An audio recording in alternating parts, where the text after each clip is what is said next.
Tinben Book 5, Chapter 119. Lunes nang makarating si Ricky Mendez sa Bulacan at isang linggo siyang mananatili rito para sa training camp na si Sir Nelson Cuangco ang nagplano. Kinahaponan nga ay nagkaroon na ng pagpapakilala ang bawat isa at matapos iyon ay inilibot na nga ang 15 manlalarong nakuha nila sa buong compound. Pinangunahan ni Sir Nelson ang pag-iikot sa buong facility at may sasakyan din silang gamit sa pagpunta sa bawat buildings. May mga teams na rin pala ang mga ito sa volleyball, sa football at minsan ay may mga athlete daw sila na pinapapunta rito para mag-training. Sports enthusiast kasi si Sir Nelson, lalo na sa basketball, at may nabanggit pa nga siyang pahapyaw na kinaseryoso ng mga kasama niya. May plano ako magpasok ng isang team sa PBA kasi may plano akong i-compete ang national team. Hindi na kasi ako natutuwa sa style ng pagpili nila ng mga manlalaro. Ang chemistry ng mabubuo kong team sa PBA ang magiging way para mas maging ready ang mga players kung sakali mang sasabak sila sa overseas league. Gusto ko kasing maibalik sa Pinas ang pagiging number 1 team sa Asia. At kung mananatili tayo sa sistema na ginagawa nila sa kasalukuyan, palagay ba ninyo ay mapipili nila kayo kung wala kayong koneksyon? Dagdag pa nga ni Sir Nelson habang papalabas sila sa building na may gym sa loob. Marahan din nga siyang napatawa dahil sa reaksyon ng mga batang players na kanyang kasama. Pero plano ko pa lang naman iyon. Dadaan pa iyon sa butas ng karayom. Pero gusto kong kalabanin ng SBP para makagawa ng isang pure talent at may chemistry na team na handang magsama-sama para maglaro sa SEA Games, sa ASEAN Games o malay ninyo sa FIBA. Wika pa nga ni Sir Nelson at ang mga players na kasama niya ay lalong natahimik sa mga narinig nila. Ang futuristic ng iniisip ni Sir, ang ganda ng mga plano niya. Nasabi na nga lang ni Ricky sa kanyang sarili dahil maging siya ay nakaramdam ng kabog nang marinig niya iyon. Parang may kung anong nagsasabi sa kanyang isip na ayos ang mga plano nito.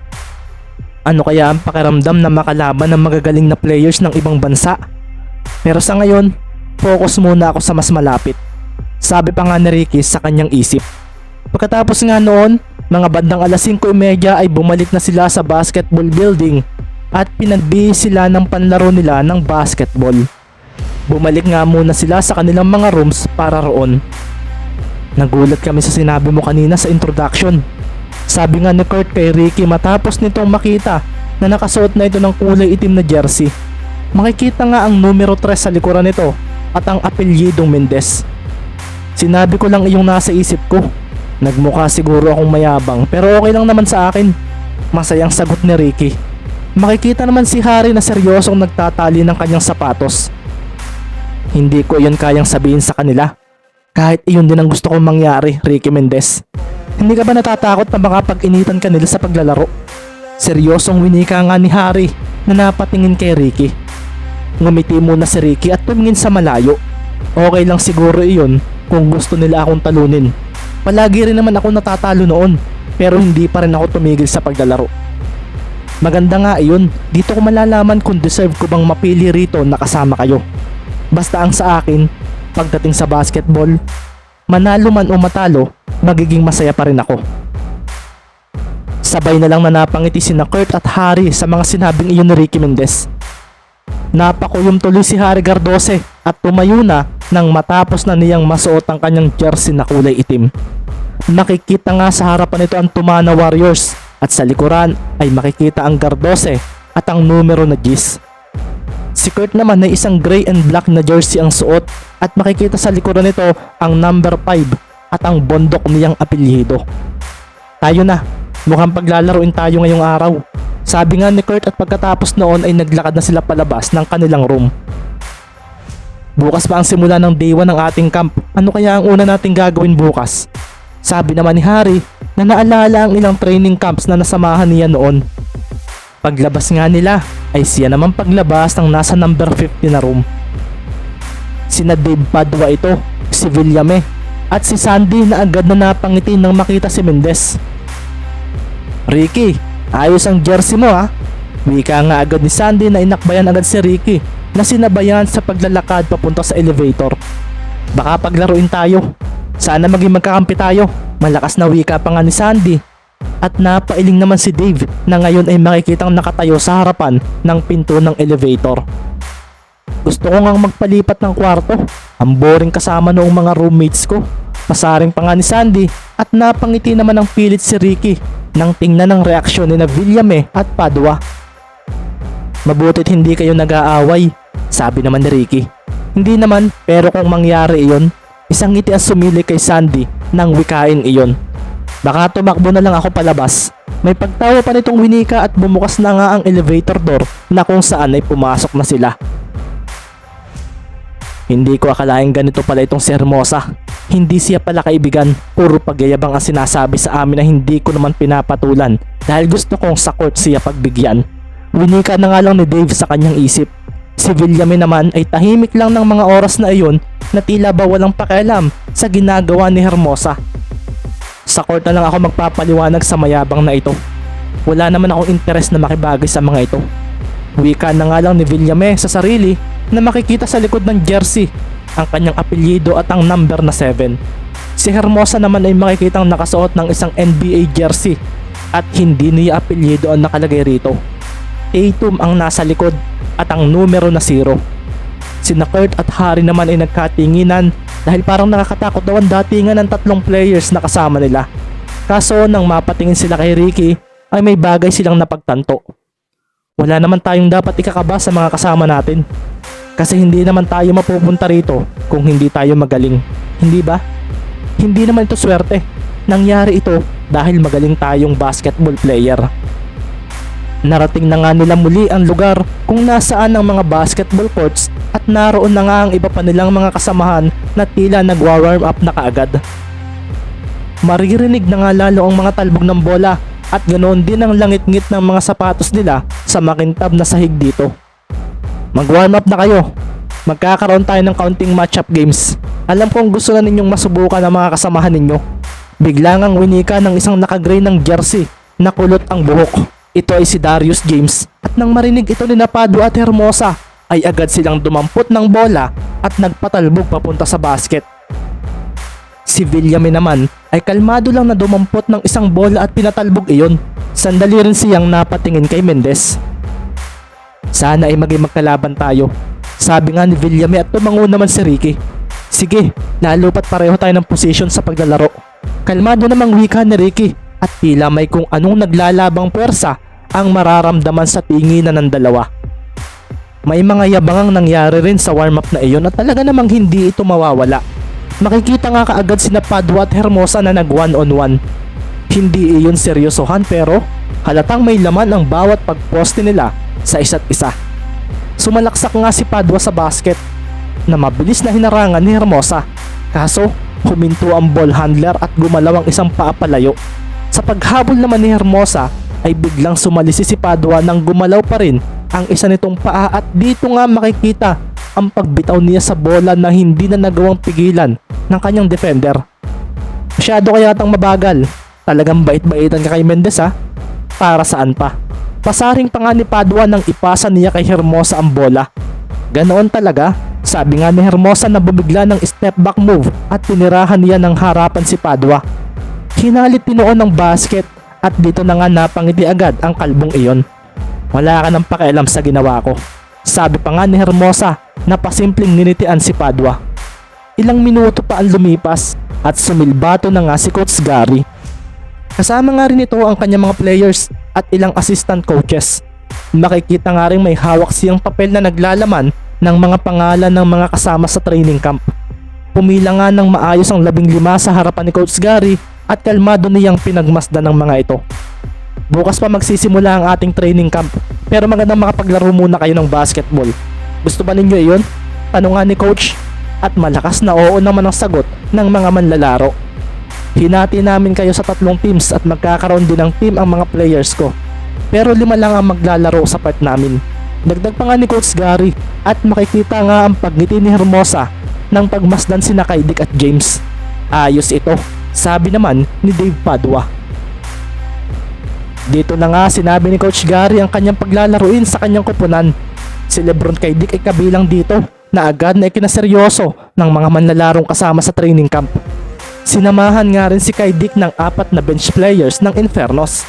Tanging si Lebron lang ang main player sa lineup na iyon, kaso hindi iyon nangangahulugan na mahina na ang team nito.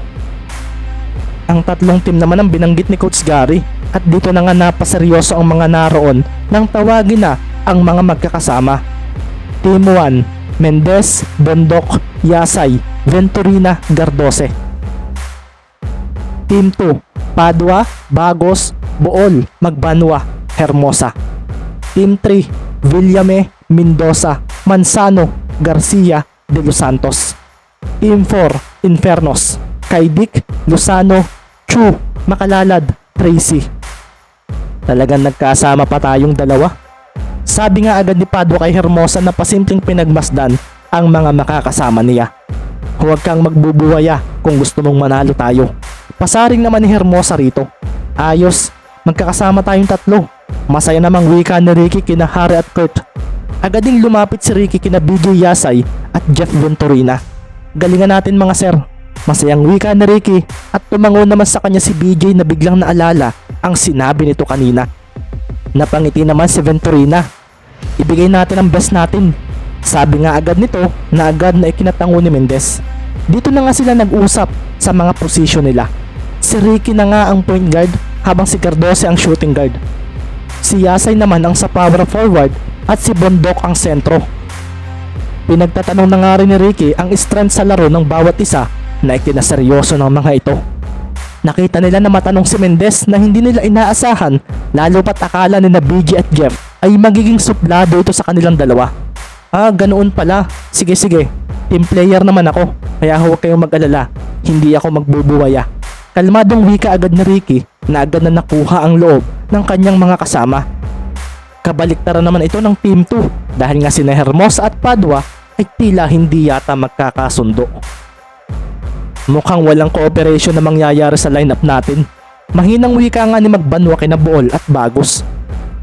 Hindi ko rin sure kung ako ba ang magpo-point guard o si Padua. Parang ayaw kong kausapin ang isang iyon. Wika naman ni Bool na makikitang napabuntong hininga na lang. Bago nga magsimula ang laban ay binigyan din sila ng puting plain jersey ni na Coach Gary. Susuotin daw ito ng isang team upang hindi raw nakakalito sa kampihan. Bale, sabay na maglalaro ang mga teams. Isang 10-minute game lang ito at sana ay mag-enjoy kayo sa paglalaro. Sambit nga ni Coach Gary na sinabi na rin kung anong mga kupunan ang unang maglalaban. Sana team ni Mendez ang unang makalaban namin. Sabi nga agad ni Padua sa sarili. Mukhang ang team namin ang pinakamahina kung titingnan sa lineup pa. Sabi naman sa isip ni Villame na pasimpleng napasulyap sa mga makakalaban nila. Excited na ako. Sino kaya ang una namin makakatapat? Sana ay manalo kami. Sabi naman ni Ricky sa kanyang sarili na napatingin kay Coach Gary nang ito ay magsalita na. Team 1 versus Team 4. Team 2 versus Team 3. Makakalaban nga ni na Ricky Mendez ang team ng Infernos na pinapangunahan ni Lebron kay Dick. Dahil doon ay marahan tuloy kumabog ang dibdib ng mga kasama ni Ricky dahil mukhang mapapalaban na kaagad sila ng matindi sa unang laro nila. Pwede kayong tumawag ng timeout, magsabi lang kayo sa referee. Paalala pa nga ni Coach Gary at dito na nga nagpunta sa kanya-kanyang court ang mga maglalaban. Sina Padua nga at Hermosa ay makikitang matikas na nakatayo sa harapan ng Team 3 na pinapangunahan ni na Villame. Masyado yata kayong kampante. Wika na nga lang ni Villame sa kanyang sarili. Dito na nga sila nagpwestuhan dahil magsisimula na kaagad ang laro. Si Mendoza ang sentro ng Team 3 habang si Bagos naman ang sa Team 2. Pumunta na nga ang referee para sa jump ball at ganoon din ang senaryo sa kabilang court. Nakahanda na nga rin sina Bondok at ang sentro ng Infernos na si Nick Tracy, ang may lahing banyaga na backup center ng team ni Kaidik. Napalunok tuloy si Bondok nang makita ang laki nito. 6'11 ang height nito pero para raw siyang nanliit sa lapad ng katawan nito kung ikukumpara sa kanya. Sumilbato na nga ang referee at dito na nga nila itinalang ang bola pataas. Agad na nga nagsimula ang sabay na labang iyon. Umalingaw-ngaw nga kaagad ang tapik ng mga kamay nila sa bola at dito na nga napahanda si Mendez dahil ang Infernos ang nakakuha nito. Kanya-kanya na nga agad ng katapat ng mga players. Si Mendez nga ang sumalubong kay Makalalad na isang 6'2", Kaso nang lumapit siya rito ay mabilis itong ipinasa ang bola sa dumating na si Lebron kay Dick na mabilis na hinarangan ni Gardose. Si Lebron kay Dick, ang ace player ng Infernos. Sambit nga ni Harry sa kanyang sarili at nang pagmasdan niya ang bola ay bigla na lang siyang napaabante sa pag-aakalang aatras ang katapat niya. Kaso nagkamali siya at ngayon nga ay makikita si Kai Dick na kumaliwalang at mabilis na nagpakawala ng tres na ikinatcher agad ng kanyang mga kakamping nanonood. Hinalit noon ng basket. Walang kasabit-sabit nga ang bola nang pumasok ang tres na iyon ni Lebron. Kalma lang Bron, huwag mong pakagalingan. Sigaw nga ni Darius at dito nga sila napaseryoso nang biglang ipasa ni Bondok ang bola kay Mendez na agad na kumaripas ang takbo papunta sa kanilang side. Napahabol nga agad dito si Makalalad kaso bumigla ng hinto si Mendez na naging dahilan upang mapalampas ito. Si Kai Dick naman ay biglang kumaripas ang takbo dahil nakita niya ang smooth crossover ni Mendez sa kanyang kasamahan. Mabilis nga siya pero sabi nga ni Kai Dick sa sarili at nang nasa ere na si Mendez ay sinabayan niya ito na ikinakuyom ng mga kakampi niyang nanonood.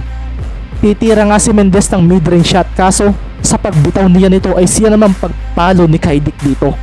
Napangiti naman si Mendez dahil sa nangyari.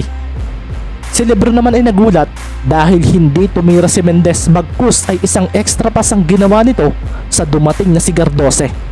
Isang pasa habang nasa ere at ang ikinaseryoso ng mga manonood ay walang tinginan nitong ginawa iyon. Umarko na nga ang bola at kasunod noon ay ang paglapag ng nalibreng si Gardose. Hinalit nga ng bola ang basket at sa paglapag ni Mendez ay agad niyang ninitian si Lebron kay Dick na agad na natuwa sa ipinamalas ng maliit na manlalarong ito. Mukhang tototohanin mo nga yata ang sinabi mo ah. Sabi ni Lebron sa sarili na napagtantong hindi raw siya dapat na maging mabait sa paglalaro sa game na ito. Tabla sa tres ang score at makikita nga ang masayang ngiti ni Gardose nang bigyan siya ni Mendez ng high five. Ayos ang no-look pass na iyon. Nagawa niya iyon kahit ngayon lang sila naging magkasama ni Gardose. Wika nga ni Coach Gary. Mula naman sa laban ng Team 2 at 3 ay makikita naman ang pag-posterize ni Hermosa sa sentro ng kalaban na si Mendoza. Kasabay rin noon ay ang pagsilbato ng referee dahil nakakuha pa ito ng foul.